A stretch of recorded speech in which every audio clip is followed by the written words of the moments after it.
Estamos atravesando una situación de transición económica y política, no solamente en el mundo, sino también en Colombia. Y evidentemente ese entorno ofrece grandes posibilidades para la inversión, pero también elementos de los que hay que cuidarse. Y como hemos visto en esta serie, una de las variables críticas es qué va a suceder desde el punto de vista político en Colombia, cuál va a ser el próximo gobierno y qué puede significar para el entorno, para las inversiones. Para discutir ese tema tenemos con nosotros al exministro Mauricio Cárdenas. Bienvenido, Mauricio, a esta conversación. Gusto estar con usted, Mauricio. Bueno, hemos hecho reflexiones en esta serie de videos acerca de 3 elementos clave para la inversión. Tasas de interés, inflación, tasa de cambio, que son como la puerta de entrada para ver qué significaría un próximo gobierno para el entorno de las inversiones. ¿Por qué no arrancamos hablando un poco de inflación? ¿Cómo se ve la perspectiva de inflación dependiendo del gobierno que entre, tomando en cuenta los programas de gobierno de los principales candidatos según las encuestas? Yo creo que la inflación es el principal problema, pero al mismo tiempo es el que menos tiene que ver con los candidatos y eventualmente con un futuro gobierno. Las causas de la inflación son múltiples, la mayoría vienen del exterior, el efecto de la invasión rusa a Ucrania, el aumento del precio del petróleo, el aumento del precio de los alimentos, los fertilizantes. Estamos con un problema serio de inflación, o sea, la inflación está en 9.23% y yo creo que va a seguir aumentando por un tiempo, de manera que el país se tiene que preparar para un escenario en el que la inflación va a ser una restricción que va a limitar lo que pueden hacer los gobiernos. ¿Por qué? Porque la inflación va a generar malestar, inconformismo, amenaza de protesta social, porque se está erosionando el poder adquisitivo. Entonces, ¿qué quiero decir con esto? Que la inflación va a ser un problema serio, va a tener, digamos, la primera responsabilidad el Banco de la República, va seguramente, este es el siguiente tema, aumentar las tasas de interés, pero sobre todo va a afectar la capacidad del próximo gobierno porque la población va a estar insatisfecha y va a tener, digamos, esa restricción. El gobierno no va a poder hacer nada que afecte el clima, el ambiente social, porque va a estar enrarecido por cuenta de la inflación.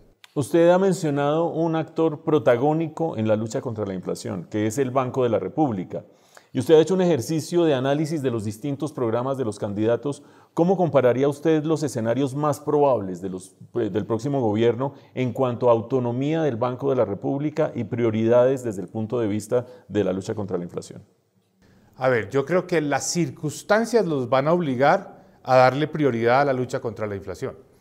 Antes de entrar al Banco de la República, los dos candidatos que están punteando las encuestas, seguramente y por razones distintas cada uno, no se van a atrever a subir el precio de los combustibles, porque ese elemento pues agravaría la inflación y eso genera un problema fiscal del cual podemos hablar más adelante, hace más difícil el panorama fiscal porque cuestan mucho esos subsidios a los combustibles.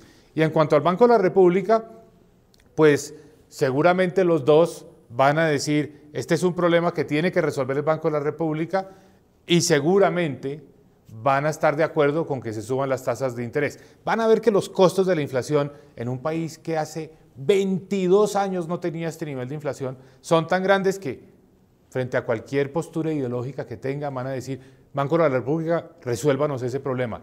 Más adelante, cuando un gobierno esté ya, digamos, más afirmado, puede salir la conversación de si hay que cambiar la composición de la Junta del Banco de la República. Gustavo Petro ha hecho algunos amagos, no ha dicho claramente qué es lo que está pensando, dice que los sectores sociales deben estar más presentes en la Junta del Banco de la República. Bueno, eso lo puede lograr sin cambiar la Constitución, simplemente cuando le llegue el turno de nombrar miembros de la Junta puede buscar personas que representen los sectores productivos, sectores sociales, está en toda su libertad de hacerlo.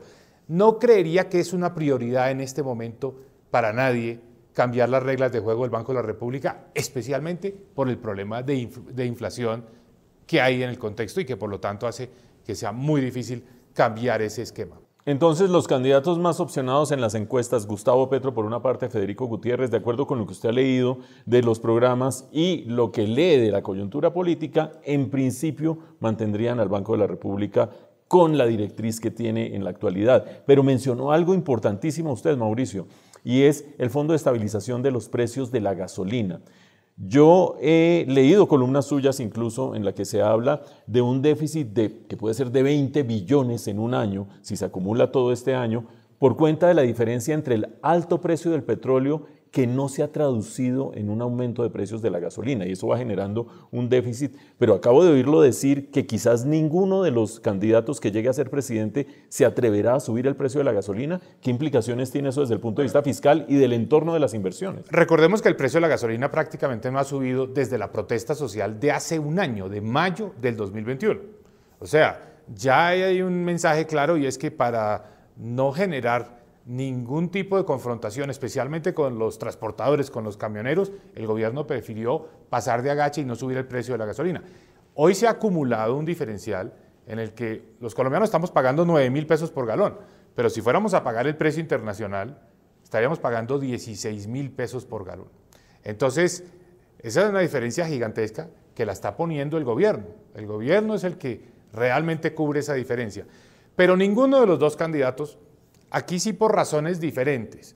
Yo diría que Fico Gutiérrez por no generar esa protesta social, y en el caso de Gustavo Petro seguramente por no desbordar la inflación, por evitar que la inflación siga aumentando, van a llegar al mismo punto, y es: vamos a hacer muy lento este ajuste de los precios de los combustibles, y por supuesto van a poner el espejo retrovisor y van a decir: el problema del FEPEC, de ese hueco de 20 billones de pesos, es del gobierno saliente.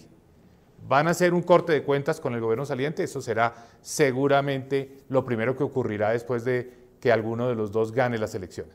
Pero no hay almuerzo gratis. ¿Qué significa desde el punto de vista macroeconómico, fiscal y de calificación de riesgo, percepción de la comunidad financiera internacional, el que el próximo gobierno no haga ese ajuste necesario para las finanzas públicas? Tasas de interés altas.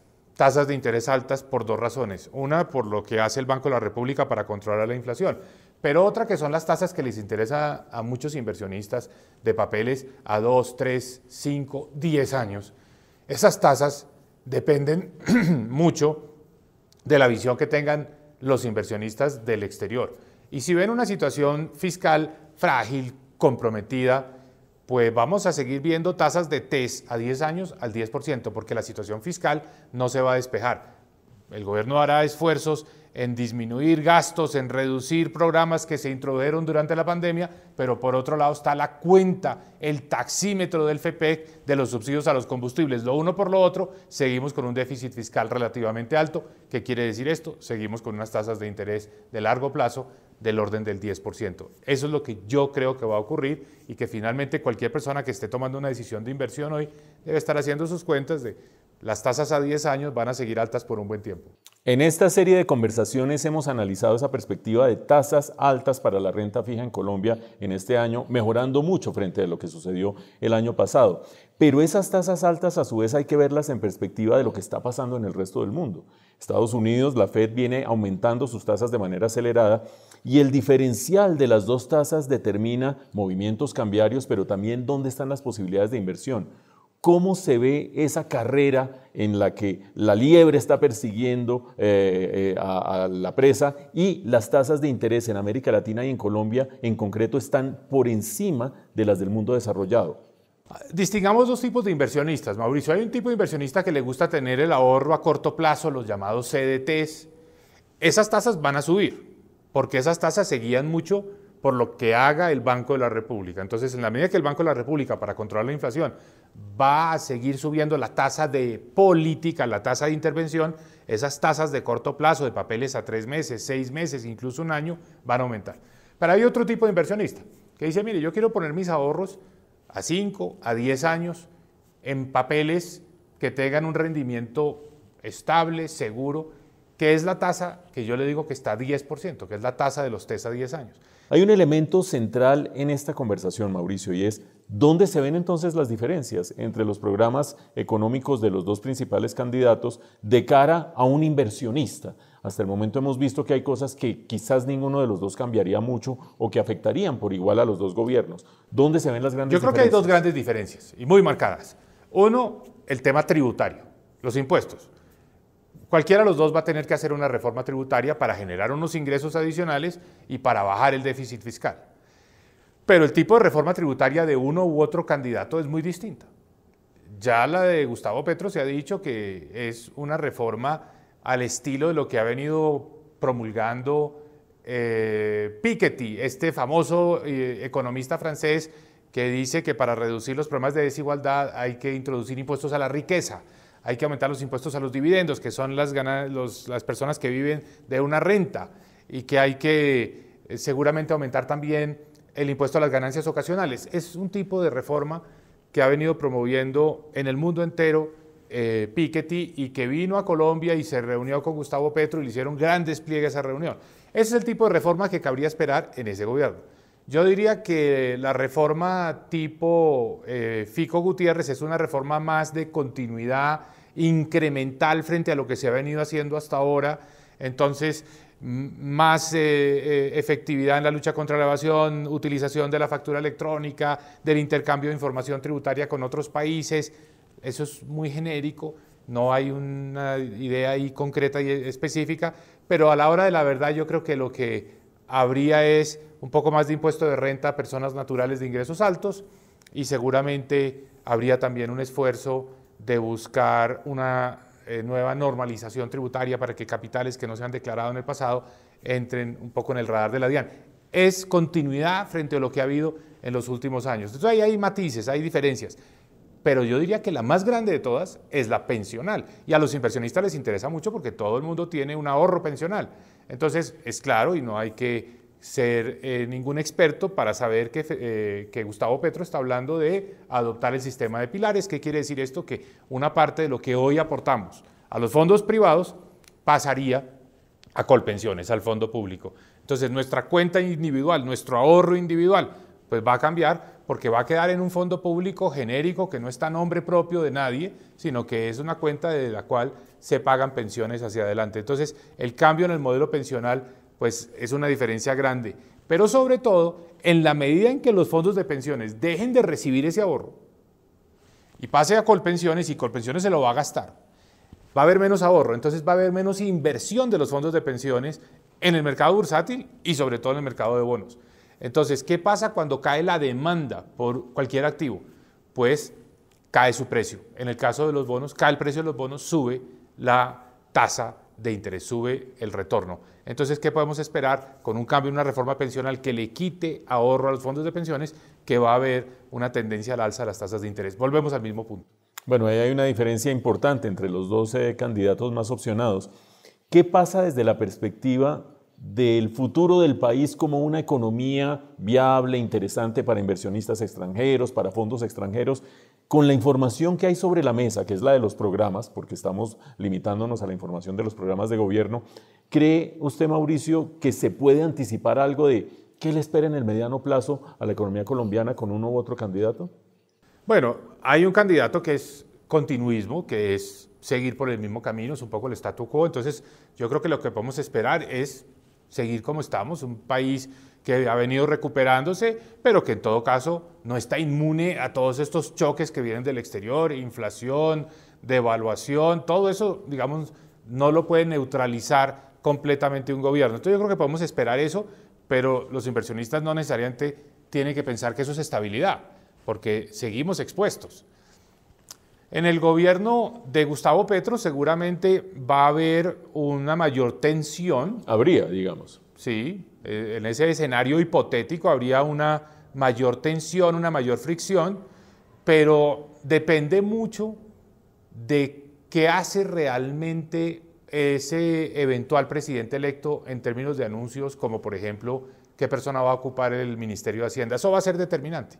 Eso puede hacer la diferencia entre generar mucha intranquilidad o generar tranquilidad. Si sigue el modelo de Chile, pues genera tranquilidad y genera confianza. Entonces no podemos, digamos, anticipar que eso signifique grandes sobresaltos. Dependerá mucho de cómo maneje sus cartas. Si se va por una línea radical y nombra a una persona que no genera confianza en los mercados, pues evidentemente va a haber sobresaltos que se van a reflejar en la tasa de cambio y seguramente en las tasas de interés. Pero no me atrevería yo a decir que eso es inminente. Yo creo que ya está ahí de presente el modelo chileno, y yo creo que seguramente, como lo ha dicho Petro, que está siguiendo muy de cerca lo que hace Boric, pues habrá visto y estará pensando en esa misma línea, no lo sé.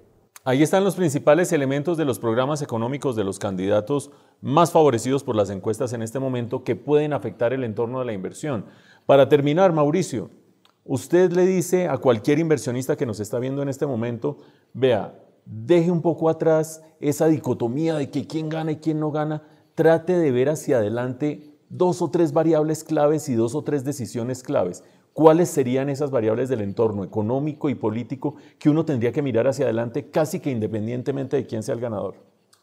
Bueno, yo creo que tenemos que seguir con un ojo puesto en el tema del conflicto en Ucrania, porque tiene unas grandes repercusiones sobre nosotros. Pues no solo el precio del petróleo, el precio del carbón, el precio del ferroníquel, es decir, es algo que es determinante para la economía colombiana. Entonces hay que estar mirando porque por ahora hemos tenido altos precios de los productos de exportación colombiano y yo creo que eso ha mantenido el dólar en cierto nivel, pero una descolgada de los precios de estos productos pues puede pasarnos a otro escenario en materia de tasa de cambio, o sea, podríamos estar en un mundo de mucho más de 4.000 pesos por dólar. Entonces hay que tener ese elemento y eso es independiente de quién gana las elecciones. 2, yo creo que es prematuro entrar a reaccionar hoy. Primero porque no sabemos quién va a ganar las elecciones, yo creo que en eso hay suficiente incertidumbre, pero sobre todo creo que hay que esperar a ver cuáles son los planteamientos, ya no de tipo electoral, digamos de búsqueda de votos, sino más bien los planteamientos de gobierno que haría el próximo presidente electo. Entonces yo creo que hay que esperar a ver qué señales se dan en ese frente. Entonces me parece que hay personas que están reaccionando rápido y que están liquidando portafolios a la carrera y seguramente con pérdidas. Yo lo que pienso es que hay que tomarse esto con cierta calma y cierta frialdad y no salir a tomar decisiones precipitadas. Y hacia adelante, Colombia sigue siendo atractivo, o sea, invertir en Colombia da más rentabilidad en renta fija que en muchos otros países, o sea, y creo que hay escenarios que nos pueden dar alguna tranquilidad de que las inversiones en Colombia van a seguir siendo más atractivas que las inversiones en otros países. Entonces, calma, prudencia, no se precipiten y no tomen decisiones que impliquen un sacrificio, un costo y una pérdida hoy, porque a lo mejor esa pérdida no se justifica. Lo que hemos dicho en esta serie, la transición de la economía internacional y de la economía colombiana y del entorno político ofrece grandes oportunidades de inversión, pero también estos elementos que hay que dilucidar, estos riesgos que hay que tratar de resolver.